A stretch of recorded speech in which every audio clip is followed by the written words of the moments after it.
list. Now back to the Pet Project with your host, Tammy Trujillo. Down.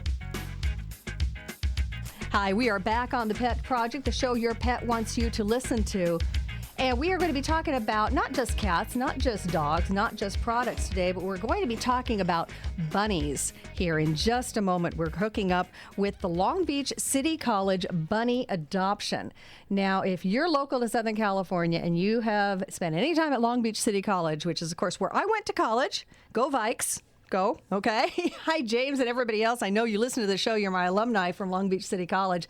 One of the coolest things about Long Beach City College, among others, because Long Beach City College, it's been around for so many years, dates back, I believe, to the 20s. It's a beautiful campus, a lot of the older buildings that are one-story, lots of big green areas. But one of the coolest things I remember from going to Long Beach City College were the bunnies. There is a bunny colony on that campus that started long ago.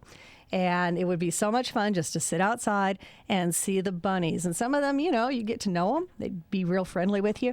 But you know what? Unfortunately, every good thing has its downside.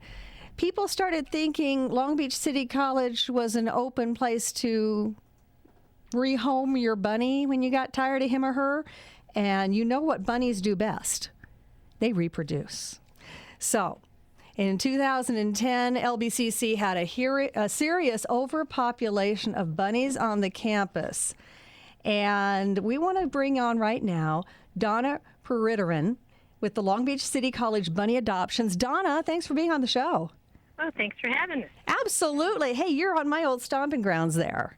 Yeah, absolutely. I love Long Beach City College. I was a cheerleader there and all the good stuff. But as I mentioned, those bunnies were there, and I'm not going to say when this all was happening. I won't. But it was more than a couple of years ago, so those bunnies have been there a while. We all loved them to pieces. They were kind of just the neat thing about going to LBCC. Yeah, it's very much our identity. Absolutely. And, it's as you have said, became an issue, though, because we had over 300 rabbits at one time and reproducing every day, popping out more babies every day. So that's what they do best. Yes, absolutely. They do two things really well: be really cute and make babies. Now, what was this really a situation? Because I heard this when I was going to LBCC, that literally people would just say, I can't take care of my bunny anymore. Let's take it over to Long Beach City. Absolutely. As we started doing this program, people would tell me, oh, yeah, every Easter we would get a bunny, and then a month later we'd drop it off on campus and think they'd come back to visit it. Oh, my gosh. Yeah, and then they're not neutered or spayed, so they'd be reproducing every 28 days or popping out babies. I'm wondering if people even know that you can spay or neuter a rabbit. I mean, you obviously can, but it's not. You don't think about it. This was, the biggest thing we did was try to re-educate people, and including myself, because I was the cat person on campus. I became the bunny person. But it's that you can spay and neuter them, and they actually are healthier. Female rabbits can get ovarian cancer within 2 years, of really high incident if they're not spayed. And on our campus too, it was the male bunnies are territorial, so there was often fighting and there were injuries, and bunnies that are dropped off don't survive very long because there's no burrow for them to go to. Just it's a really tough life for them. Now, see, that's another thing I think that really is a misnomer, because every time you see a bunny, it's just this cute, sweet little cuddly thing with the nose happening and the big, beautiful ears. But they are territorial. I mean, they have issues, and they can fight. Yes, they will fight. And also, I didn't know they can't live on grass. That's I didn't know that. Live on grass. They need hay.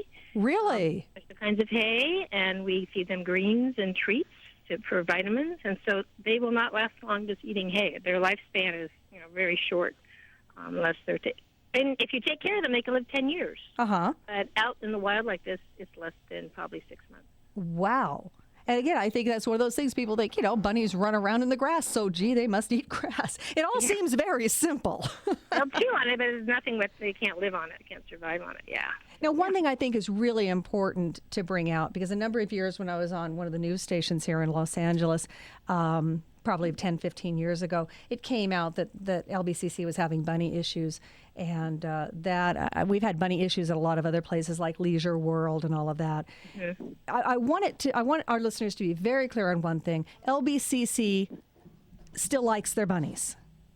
Oh, yes, it's so much of our identity, but we're trying to, again, change the culture of people thinking this is a bunny sanctuary and a place they can abandon their rabbits, because it actually is against the law. It's a $500 fine and 6 months in jail. And our campus police are actively, watching out, and we have our own colony on campus here, bunnies that were born here, and, if you abandon a rabbit here, you're risking, that. And they really don't survive. I mean, it's a territorial issue, and they're not going to last long on campus. So it's really a tragedy when people let their rabbits go here. Yeah, you're not actually doing your bunny a favor. You're putting him in a life or death situation. Right, exactly. Certainly, you don't want to do that because, my gosh, I grew up having a rabbit. They are really wonderful pets. They're awful sweet. They're pretty easy to take care of. And they can really show affection just along the lines of a dog or a cat, really, when you get to know them. They have their own little personalities. We have one little dwarf boy bunny that every morning I come in here and he gives me kisses all over my face. Oh, my gosh. He greets me with kisses every morning. So they're very affectionate, and they have their own little personalities. They're very sweet. What a cool thing to happen when you go to work every morning. Yeah, absolutely. I know. I'd be greeted with kissing bunnies. I mean, what better way to start the day? I love it. I love it. Donna, what's your position there at Long Beach City? I teach in the physical education department. I'm a coach for about 25 years. Okay, so you're across the street over there, right? Yes, yes. Aha. Yes. Aha. You're over where Ron Logan used to throw keys at me during cheerleading practice. Yeah. That's where you're at. So you've got. I've been here as long as you were here. Shh. Don't say any numbers, okay? I'm not saying. Absolutely not. So when I was there, most of the bunnies were across on the main campus. So the bunnies have come across the bridge? We had our own little burrow over here. We had probably 75 to 100 rabbits on this side of the street. Wow. Some were when we did our little roundup, some of them were making burrows behind home plate on the softball field and fields. So obviously we had to get them out of that area just because of our safety for our students. Absolutely. Donna, stay with us through the break because we're going to talk about what people can do to adopt a Viking bunny, as we've so named them. Okay? All right. We're talking more about Viking rabbits from Long Beach City College coming up on the Pet Project. It's the show your pet wants you to listen to. Stay tuned.